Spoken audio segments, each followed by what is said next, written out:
Assalamualaikum warahmatullahi wabarakatuh. Di sini kita akan masuk pada pertemuan kedua, melanjutkan materi yang terkait dengan teori makroekonomi, yaitu pasar barang.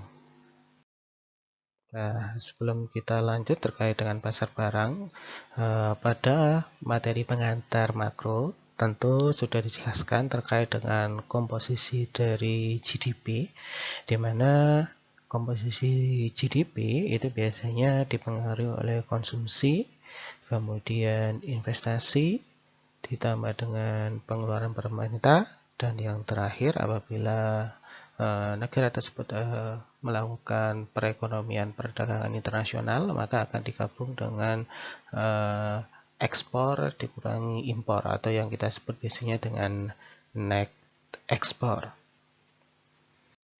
Kemudian ketika kita bicara konsumsi, nanti di situ apa saja yang tercatat dalam konsumsi itu. Di sini yang tercatat dalam aktivitas konsumsi yang nantinya dicatat di GDP itu adalah semua pembelian yang dilakukan oleh konsumen untuk aktivitas konsumsi terkait barang atau jasa. Mulai katakanlah kebutuhan mereka sehari-hari sampai dengan tiket pesawat dan segala macamnya. Setiap aktivitas yang dilakukan oleh konsumen, di mana dia mengeluarkan uangnya untuk melakukan proses konsumsi atau pembelian barang dan jasa, itu nanti akan masuk dalam konsumsi yang nantinya turut menyumbang GDP. Pada umumnya, konsumsi ini cukup berperan penting dalam pembentukan GDP di masing-masing negara. Secara keseluruhan tercatat hampir masing-masing negara, entah negara maju, berkembang ataupun miskin, konsumsi ini berkontribusi hampir sekitar 70%. Selanjutnya, variabel selain konsumsi dalam pembentukan GDP itu ada investasi, ya. Di sini investasi itu akan dibagi menjadi dua, yang biasa disebut dengan non-residensial dan investasi residensial. Tentu apa yang membedakan ketika kita bicara investasi non-residensial, itu berarti adalah aktivitas yang dilakukan oleh pabrik, misalkan membeli pabrik baru, mesin baru, serta alat-alat perusahaan yang sifatnya baru. Sedangkan investasi residensial yaitu investasi yang biasanya dilakukan oleh individu atau konsumen, katakanlah pembelian rumah atau apartemen baru. Yang perlu diingat di sini, yang dikatakan investment yaitu yang berupa pembelian barang-barang yang dilakukan oleh perusahaan atau konsumen, itu adalah sifatnya mereka membeli dalam kondisi baru. Itu yang perlu diingat. Jadi yang bisa dimasukkan di GDP, ya, yang masuk dalam kategori variabel investment itu adalah ketika baik perusahaan ataupun konsumen itu membeli barang yang sifatnya baru. Sedangkan ketika dilihat berapa persen sih investasi yang dapat mempengaruhi GDP, bisa dikatakan hampir sekitar 12% GDP itu dibangun dari variabel investasi. Berikutnya di sini adalah pengeluaran pemerintah, ya. Segala aktivitas yang dilakukan oleh pemerintah, ya, baik pembelian barang dan jasa, dengan maksud di sini katakanlah pemerintah mendirikan katakanlah jalan raya, jalan tol, kemudian fasilitas publik lainnya, itu akan tercatat pada pengeluaran pemerintah. Di sini pengeluaran pemerintah tentu saja juga akan berfungsi terhadap GDP. Di sini tercatat sekitar 30-20%. Semakin suatu negara itu menerapkan sistem sentralisasi, katakanlah di mana semua roda perekonomian, politik, ya itu diserahkan kepada negara, maka biasanya kontribusi pengeluaran pemerintah terhadap GDP semakin besar. Akan tetapi ketika suatu negara itu bersifat lebih liberal, artinya sedikit sekali mengurangi campur tangan pemerintah dan semuanya dikendalikan oleh pasar, maka biasanya kontribusi pengeluaran pemerintah terhadap GDP juga makin kecil. Pengeluaran pemerintah itu biasanya di masing-masing negara tentu saja dipengaruhi oleh sedikit banyaknya pajak yang mampu diserap oleh pemerintah.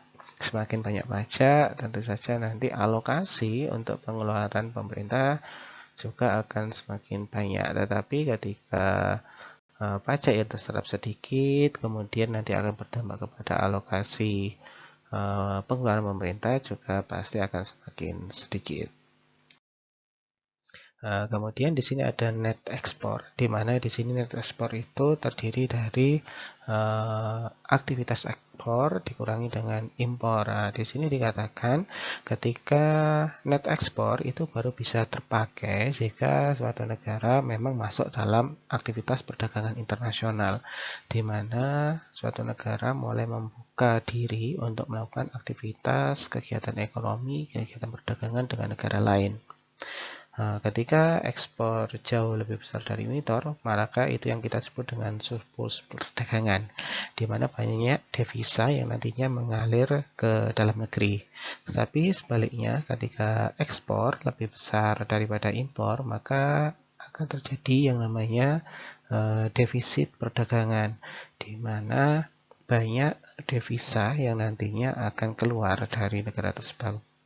Nah, untuk Indonesia, biasanya ketika kita coba lihat selama beberapa tahun atau dekade terakhir ini cukup fluktuatif, tapi biasanya mayoritas itu ketika kita lihat tiap tahunnya hampir mengalami defisit perdagangan, di mana impor jauh lebih besar daripada ekspor. Bagi negara-negara yang ada di dunia itu biasanya net ekspor ini biasanya berpengaruh 3,5-10% terhadap sumbangannya terhadap GDP negara. Oke, selanjutnya kita akan bahas apa itu investasi persediaan atau inventory investment. Inventory investment itu adalah kita akan mencontohkan seperti ini. Andai kata sebuah perusahaan memproduksi di tahun 2021, katakanlah dia memproduksi mobil sejumlah katakanlah 100.000 unit, ada kemungkinan unit yang diproduksi sebanyak 100.000 itu tidak langsung terjual di tahun yang sama, yaitu di tahun 2021. Ada kalanya unit tersebut akan baru habis terjual di tahun 2022 atau 2023 bahkan. Adanya unit yang tidak terjual di tahun yang sama tapi dijual di tahun-tahun berikutnya, itu nanti yang akan menjadi persediaan yang kita sebut di sini sebagai inventory investment. Ya. Kemudian jika produksi itu ya lebih besar daripada penjualannya, bisa kita artikan seperti tadi, produksinya di tahun 2021 itu sebanyak 100.000 unit katakanlah, sedangkan penjualannya katakanlah hanya di angka 500, maka itu yang disebut dengan investasi yang dikatakan persediaannya positif. Jadi persediaan barang itu akan bertambah di tahun berikutnya, yaitu tahun 2022 ketika mereka berproduksi di tahun 2021. Kemudian di sini dikatakan jika produksi kurang dari penjualan, ya, artinya produksinya jauh lebih sedikit daripada yang sudah terjual, ya, maka di sini disebut persediaan perusahaan itu akan mengalami penurunan. Maka di sini dikatakan investasi persediaannya adalah negatif. Nah, yang pertama tadi katakanlah mereka suatu negara memproduksi barang 100.000 katakanlah, tapi yang terjual hanya katakanlah 500 unit. Maka di situ dikatakan investasi persediaannya dikatakan positif. Tapi yang kedua katakanlah mereka hanya memproduksi 500 tapi penjualannya di angka lebih dari 500, maka itu yang dikatakan persediaannya negatif. Nah, itu adalah yang terkait dengan inventory investment. Ya. Di sini kita mempunyai persamaan identitas seperti yang dikatakan di awal, ya. Kita punya persamaan Z sama dengan CIG X min M. Nah, di sini ketika negara tersebut berkomitmen untuk melibatkan aktivitas ekspor impor. Ketika suatu negara melakukan aktivitas ekspor impor, maka secara otomatis akan berpengaruh terhadap output yang nantinya akan dihasilkan. Tetapi ada juga sebuah negara nantinya yang menganut di mana output yang dihasilkan itu hanya dipengaruhi oleh konsumsi ditambah dengan investasi ditambah dengan pengeluaran pemerintah. Dengan artian di sini persamaan identitasnya tidak melibatkan aktivitas ekspor impor. Ketika tidak melakukan aktivitas ekspor impor, maka secara otomatis suatu negara itu tidak melakukan hubungan aktivitas perdagangan dengan negara lain. Nah, dua-duanya saat ini itu masih dipakai, ya. Biasanya ketika negaranya itu negara tertutup, maka dia akan melakukan persamaan identitas di mana C plus I plus G. Tetapi ketika negara itu negara terbuka, maka biasanya akan melakukan aktivitas C plus I plus G plus net export. Ya, kita akan bahas konsumsi, investasi, kemudian pengeluaran pemerintah secara lebih detail.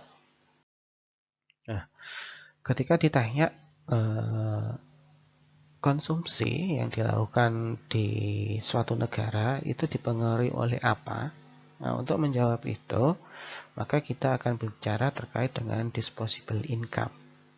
Ya, apa itu disposable income? Ya, disposable income itu adalah keputusan seorang untuk mengkonsumsi barang dan jasa, ya, di mana untuk memproduksi atau mengkonsumsi barang dan jasa itu dipengaruhi oleh pendapatan, tetapi pendapatannya itu merupakan pendapatan yang sudah siap untuk dibelanjakan. Nah, pendapatan yang siap untuk dibelanjakan itu pendapatan yang seperti apa? Biasanya pendapatan yang sudah siap untuk dibelanjakan itu adalah pendapatan yang sudah dikurangi dengan pajak. Nah, pendapatan yang sudah dikurangi dengan pajak itu yang disebut dengan pendapatan disposable income.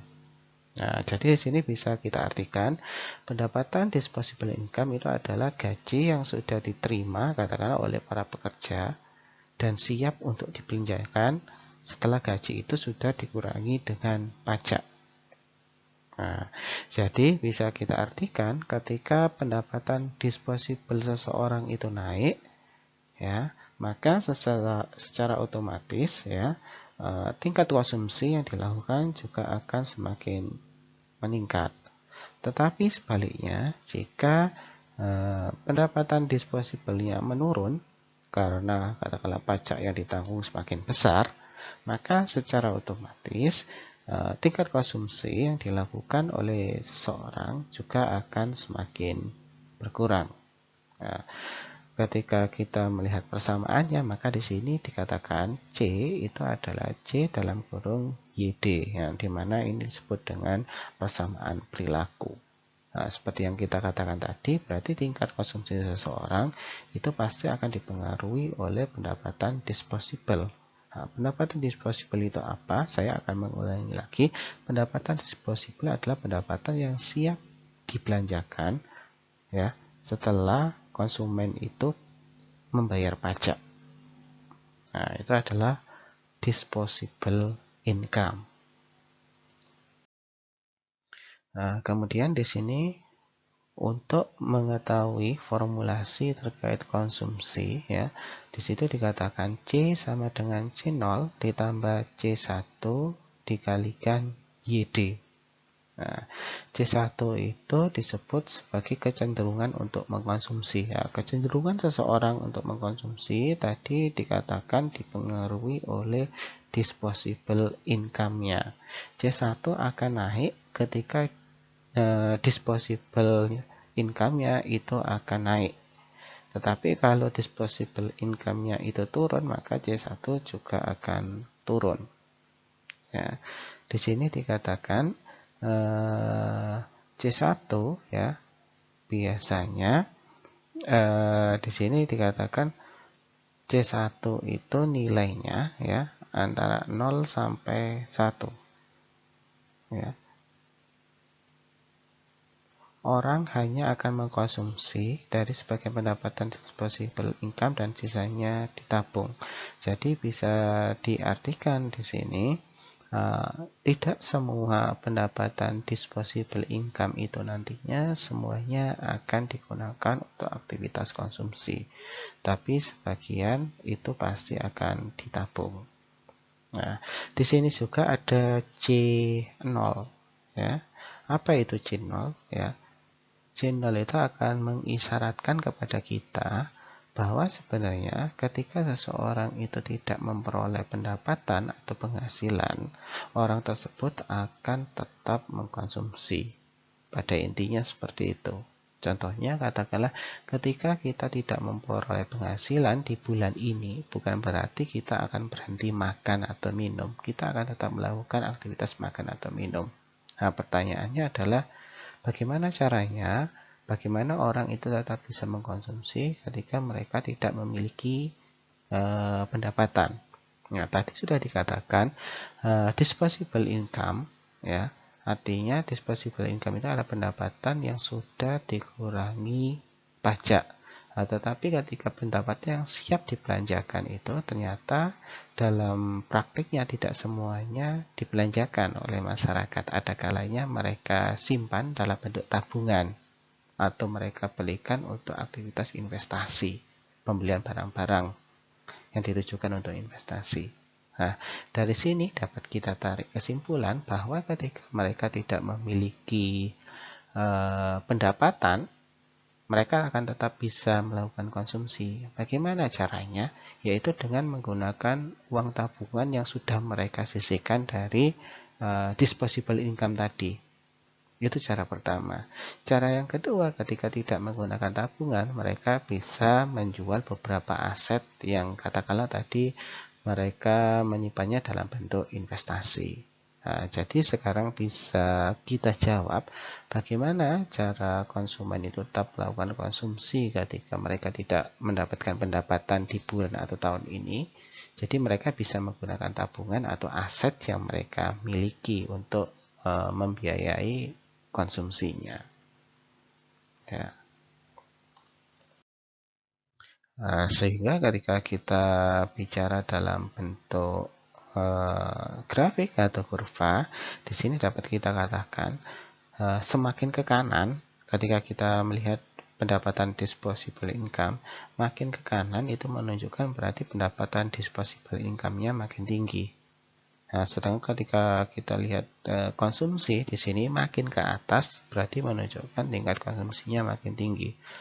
Fungsi konsumsi itu menyatakan bahwa semakin disposable income-nya itu semakin besar, maka secara otomatis tingkat konsumsinya juga akan semakin tinggi pula. Akan tetapi ketika suatu masyarakat itu tidak memiliki pendapatan, bukan artian konsumsinya itu ada di titik nol, artinya tidak melakukan konsumsi. Masyarakat atau konsumen tetap akan melakukan konsumsi, yaitu sebesar C0. Dari mana? Tadi sudah dikatakan konsumsi itu bisa dibiayai dari tabungan atau dari penjualan aset-aset yang dimiliki oleh individu atau konsumen tersebut. Ya, di sini tadi sudah dikatakan disposable income itu berasal dari pendapatan yang diperoleh oleh konsumen dikurangi dengan pajak. Nah, di sini bisa kita rumuskan YD itu sama dengan Y min T, yang artiannya pendapatan disposable itu didapat dari pendapatan dikurangi dengan pajak. Nah, kemudian di sini ada rumus kedua, yaitu konsumsi itu sama dengan tadi sudah pernah kita tulis di awal, yaitu C0 ditambah C1 ya, YD. Tadi bisa kita tulis Y sama min T. Ya, artinya di sini ketika pendapatan seseorang tinggi itu sebenarnya juga pasti akan meningkatkan konsumsi, tetapi proporsinya kecil. Begitu juga dengan adanya pajak, ya. Pajak ya itu nanti pasti akan menurunkan konsumsi, tapi proporsinya juga sama kecil.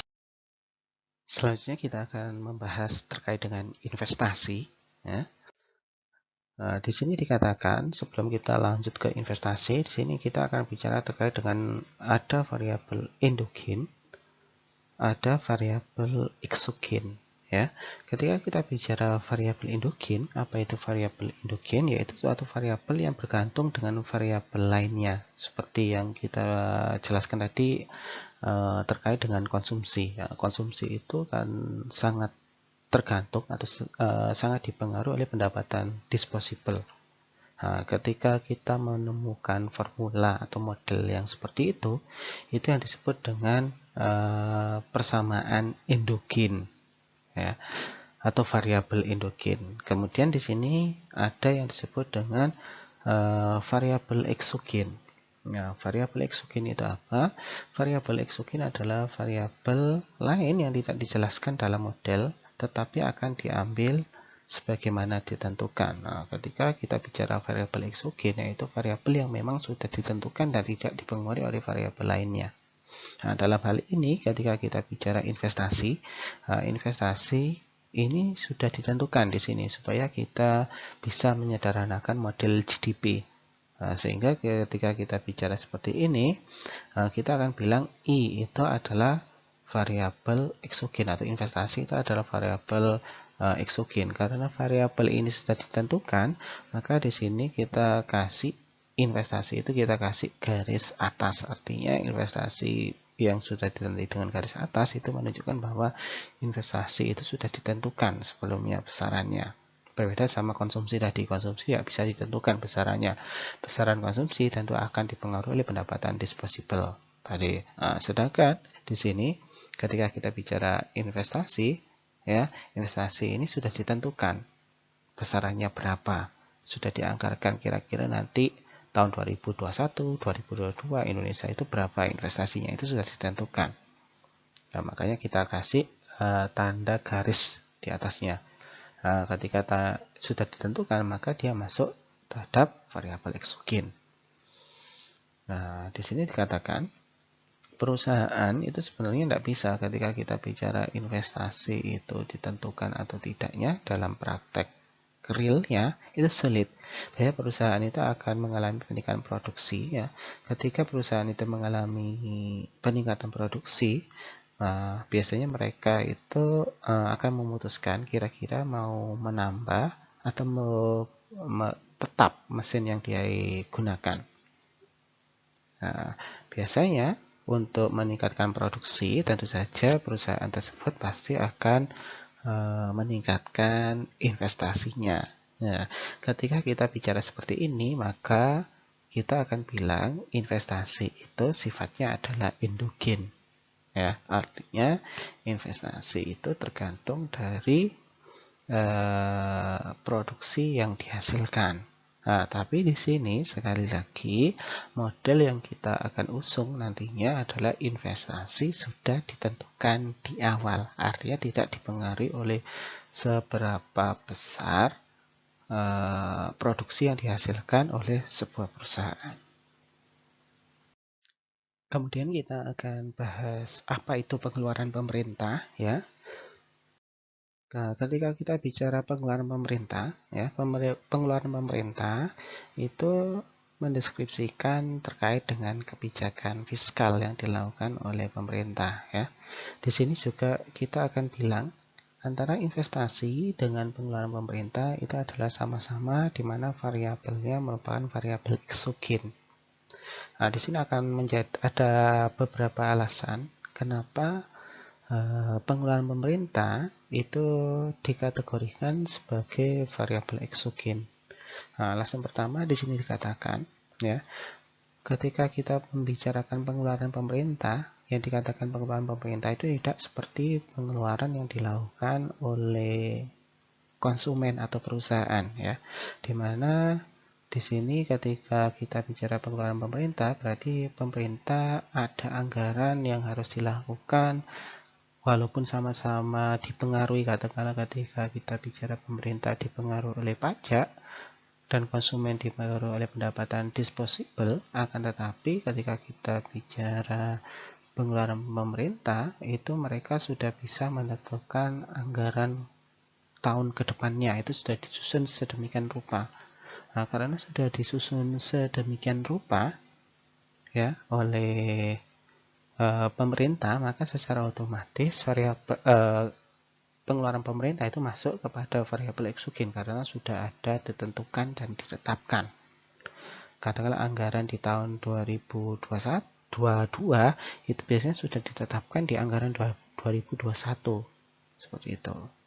Kemudian alasan yang kedua, ya, salah satu tugas dari pakar makroekonomi adalah memikirkan tentang implikasi dari pengeluaran alternatif dan keputusan pajak.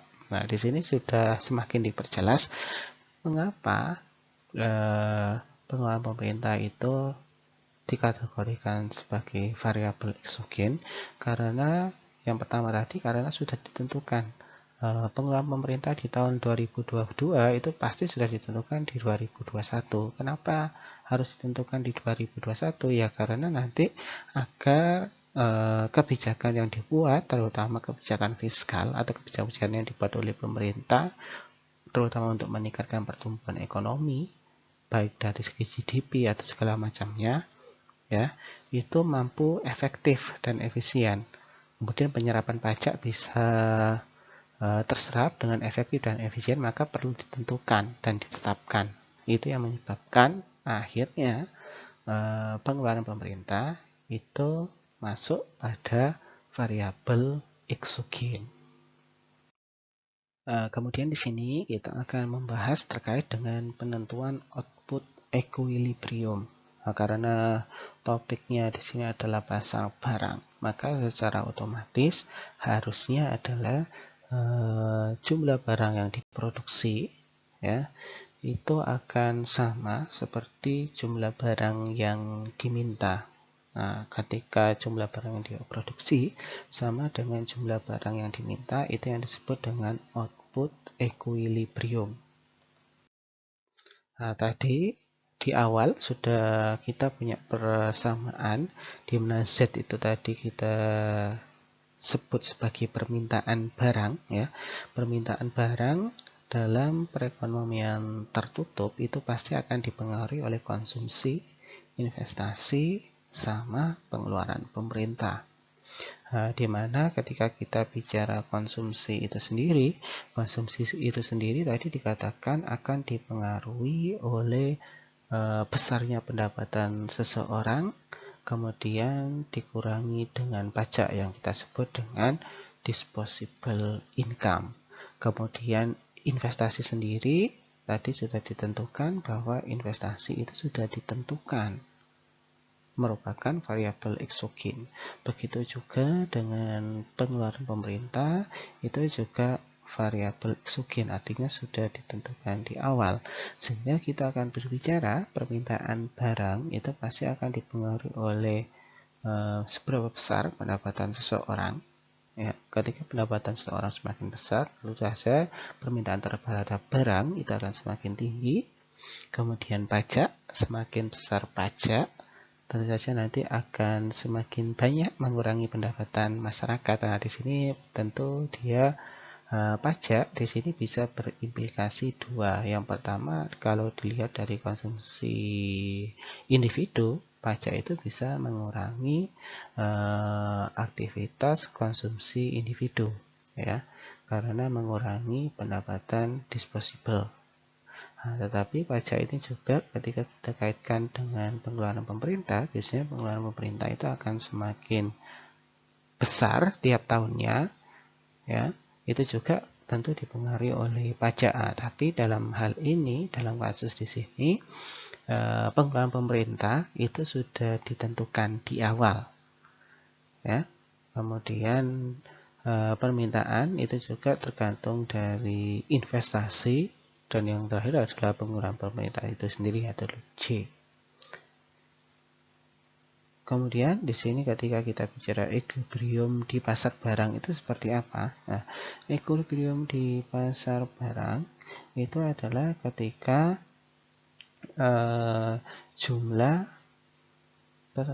permintaan barang itu sama dengan jumlah barang yang diproduksi, ya. Di sini akan dikatakan jadi permintaan itu paling banyak dipengaruhi oleh apa? Ketika Anda menanyakan permintaan itu paling banyak dipengaruhi oleh apa, permintaan itu sendiri paling banyak nantinya akan dipengaruhi oleh besar kecilnya pendapatan yang diperoleh, baik itu oleh konsumen, oleh perusahaan, ataupun oleh pemerintah. Kemudian di sini kita akan bahas pasar barang dan equilibrium menggunakan beberapa cara. Yang pertama adalah menggunakan aljabar, kemudian menggunakan kurva atau grafik, dan yang ketiga adalah menggunakan kata-kata bagaimana menjelaskan terkait dengan pasar barang dan equilibrium. Pertama kita akan menggunakan fungsi aljabar. Di sini dikatakan tadi ketika kita bicara terkait dengan pendapatan atau barang yang diproduksi, itu akan dipengaruhi oleh konsumsi ditambah dengan investasi, kemudian ditambah dengan pengeluaran pemerintah. Nah, tentu saja di sini tadi yang dikatakan konsumsi itu sendiri tadi dikatakan bahwa konsumsi itu dipengaruhi oleh yang namanya disposable income dan pajak. Sedangkan investasi itu sudah ditentukan dan G itu juga sudah ditentukan. Sekarang kita akan mencoba memindah ruas dari C1Y, yaitu yang kita sebut tadi sebagai pendapatan disposable tadi. Ketika kita pindah ruasnya, ya, maka di sini dalam kurung 1 min C1 dikalikan Y, ya. Kemudian sama dengan C0 plus I plus G min C1 kali T. Kemudian ketika kita bagi kedua sisi dengan C1Y, maka kita akan memperoleh Y sama dengan 1 per 1 min C1 dikalikan C0 ditambah I plus G min C1T. Yang dimana biasanya ketika kita bicara C0 plus I plus G min C1T, yaitu adalah permintaan terhadap suatu barang yang tidak tergantung pada output yang kita sebut sebagai pengeluaran otonom tadi. Kenapa dikatakan di sini permintaan yang tidak tergantung pada output? Karena tadi sudah kita bilang I, ya. I itu adalah di mana tadi kita katakan adalah investasi itu adalah variabel yang di dalam model ini tidak dipengaruhi oleh variabel lainnya. Kemudian G juga sama seperti I, yaitu variabel yang memang sudah ditetapkan. Kemudian T juga pasti ketika kita bilang pajak itu sudah pasti ditetapkan oleh pemerintah, sehingga dikatakan di sini permintaan barangnya tidak tergantung terhadap output karena T-nya sendiri sudah ditentukan. C0 juga sama, tadi dikatakan walaupun pendapatan, ya, seseorang itu tidak memperoleh pendapatan, seseorang akan tetap melakukan aktivitas konsumsi. Nah, itu yang disebut dengan pengeluaran otonom. Sedangkan 1/1 - C1 itu kita sebut dengan multiplier. Ya, multiplier effect seperti Anda yang sudah pelajari pada pengantar makroekonomi, di mana mengakibatkan kenaikan jumlah output akibat kenaikan jumlah permintaan. Nah, ketika kita bicara mana yang tergantung pada output, di sini kita akan bilang 1/1 - C1.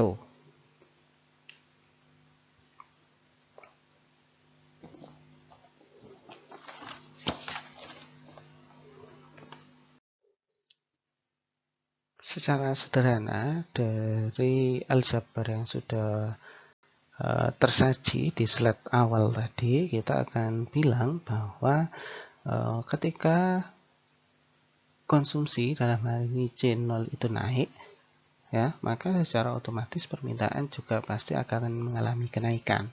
Nah, ketika permintaan itu mengalami kenaikan terhadap suatu barang dan jasa, maka tentu saja perusahaan, dalam ini produsen, pasti akan meningkatkan produksi barang atau jasanya. Nah, ketika produksi barang atau jasa itu meningkat, maka secara otomatis pendapatan yang dimiliki oleh para pekerja ataupun perusahaan juga akan mengalami kenaikan. Nah, ketika perusahaan atau para pekerja itu mengalami kenaikan, tentu saja aktivitas konsumsinya juga pasti akan naik juga. Nah, itu akan terus berlanjut dan berputar seperti itu. Itu yang disebut dengan pengaruh multiplier tadi. Satu kejadian itu akan berdampak dan berefek pada aktivitas lain, dan itu akan terjadi secara terus-menerus. Kemudian bagaimana menjelaskan equilibrium pada pasar barang ketika menggunakan grafik. Nah, di sini dapat kita nyatakan bahwa penyesuaian-penyesuaian antara pendapatan dengan permintaan dan produksi barang itu akan berhenti ketika mereka menemui titik equilibrium. Tetapi ketika mereka belum menemui titik equilibrium, mereka akan terus bergerak mencari titik keseimbangan. Dalam hal ini, dalam grafik ini kita akan mendapatkan titik equilibrium antara pendapatan, ya, dengan produksi, yaitu yang kita simbolkan dengan Y, dan permintaan yang disimbolkan dengan Z. Nah, di sini ada setidaknya 4 tahap, ya, di mana terbagi 4 tahap itu menjadi 2 tahap besar. Ya, katakanlah di sini terjadi peningkatan pendapatan, katakanlah sebanyak 1 miliar, ya, seperti itu. Ketika terjadi peningkatan pendapatan, tentu saja tadi ketika pendapatannya naik, tentu saja akan diikuti oleh peningkatan permintaan dan produksi. Nah, jadi dikatakan terjadi peningkatan permintaan ditunjukkan dengan naiknya dari A ke B, seperti itu. Ketika terjadi kenaikan ini, tentu saja mengakibatkan peningkatan pendapatannya juga pasti akan naik dari B ke C. Tadi dikatakan ketika permintaan itu naik, produksinya juga pasti akan naik. Ketika produksi itu naik, maka pendapatan baik perusahaan ataupun masyarakat ataupun SDM yang bekerja itu juga pasti akan naik. Maka itu dikatakan ketika permintaannya naik dari A ke B, maka secara otomatis pendapatannya juga akan naik dari B ke C. Nah, kan, tapi di sini ditunjukkan bahwa ketika ada kenaikan dari A ke B, maka akan bertambah ke B ke C, ternyata belum menemui titik perpotongan keseimbangan. Nah, maka sebab itu ada aktivitas lagi di mana di situ ada kenaikan permintaan sebesar C ke D, yang tentunya nanti akan dibarengi dengan naiknya pendapatan yaitu dari D ke E, ya, yang akhirnya menemukan titik keseimbangan baru yaitu aksen. Nah, ketika sudah berhenti di keseimbangan baru, di mana sudah ada titik potong, ya, sini yang kita sebut dengan titik equilibrium, maka sudah dipastikan tidak akan lagi ada penyesuaian baru. Nah, itu ketika kita berbicara dari sudut pandang grafik terkait dengan keseimbangan pasar barang. Nah, kemudian bagaimana ketika tadi kita sudah menggunakan aljabar, kemudian kita sudah menggunakan grafik, nah bagaimana ketika kita coba urai menjadi kalimat atau kata-kata?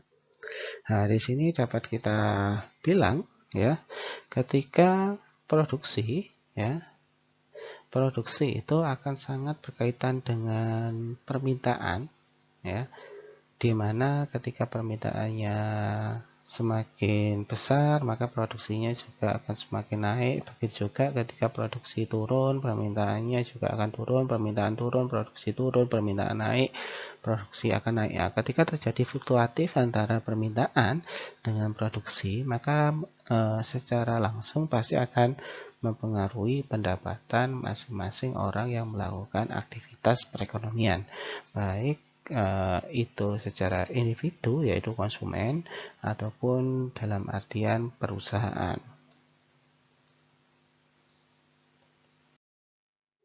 Nah, kemudian di sini equilibrium selain tadi kita katakan di tahap awal, equilibrium pada pasar barang itu dikatakan seimbang apabila jumlah produksi sama dengan jumlah permintaan. Nah, akan tetapi di sini juga kita bisa mengartikan dalam pasar barang selain equilibrium bisa dicapai ketika produksi sama dengan permintaan, equilibrium pada pasar barang itu bisa juga tercipta ketika investasi sama dengan tabungan, I sama dengan S.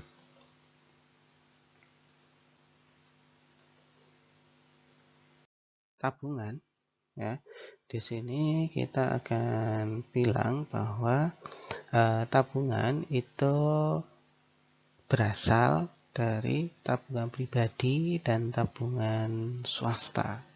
Nah, tabungan pribadi itu identik dengan tabungan masing-masing konsumen, di mana di sini S sama dengan YD min C. Nah, di mana tabungan swasta itu didapat dari pendapatan disposable dikurangi untuk konsumsi, dan sisa dari konsumsi itu akan masuk sebagai tabungan pribadi. Nah, kemudian di sini juga ada tabungan swasta, ya. Tabungan swasta itu yang seperti apa? Di situ disimpulkan tabungan swasta tentu saja di sini S sama dengan Y min T min C, ya. Atau bisa juga kita akan bicara tabungan swasta itu adalah pajak, ya, yang sudah diambil oleh pemerintah, ya, baik yang dikenakan kepada individu ataupun korporasi. Nah, pajak itu ketika sudah dikurangi dengan pengeluaran pemerintah dan sisanya itu baru yang disebut dengan tabungan swasta. Nah, ketika pajak lebih besar daripada pengeluaran pemerintah di suatu negara, maka itu yang dikatakan surplus anggaran. Nah, tetapi ketika pajak yang diperoleh ternyata nilainya jauh lebih kecil daripada pengeluaran pemerintah, maka itu yang disebut dengan defisit anggaran. Nah, kemudian di sini kita punya persamaan yang tadi sudah kita tulis di awal, kita akan tulis lagi, di mana Y itu sama dengan C plus I plus G.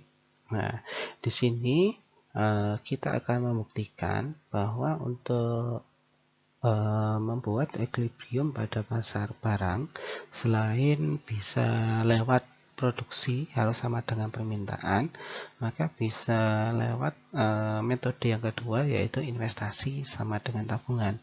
Nah, di sini diartikan ketika investasi sama dengan tabungan, maka secara otomatis keseimbangan pasar barang itu akan bisa tercapai.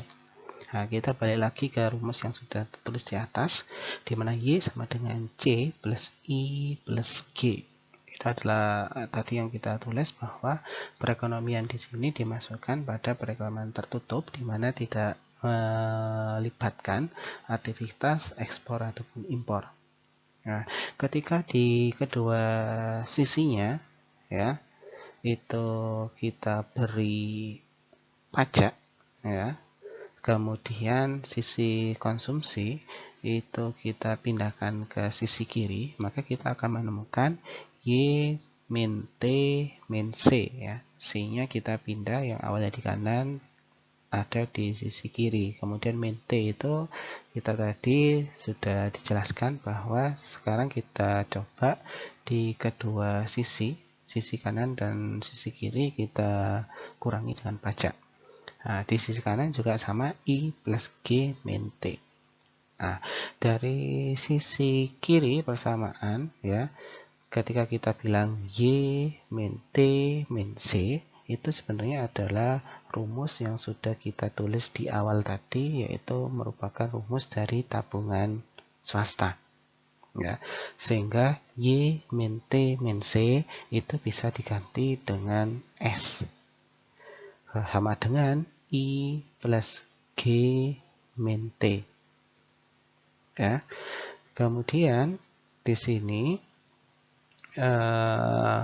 kita bisa mengatakan, ya,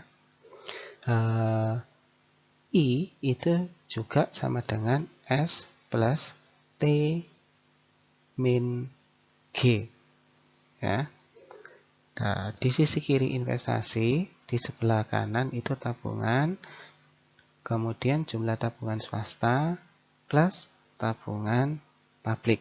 Nah, dengan demikian sebenarnya bisa kita kalahkan untuk mencari keseimbangan atau titik equilibrium pada pasar barang itu bisa dilakukan lewat dua pendekatan, di mana yang pertama tadi produksi itu harus sama dengan permintaan, jumlah barang yang diproduksi itu harus sama dengan jumlah barang yang diminta. Kemudian pendekatan yang kedua dalam pasar barang, equilibrium itu bisa tercipta ketika investasi itu sama dengan tabungan. Demikian materi terkait pasar barang. Terima kasih. Wassalamualaikum warahmatullahi wabarakatuh.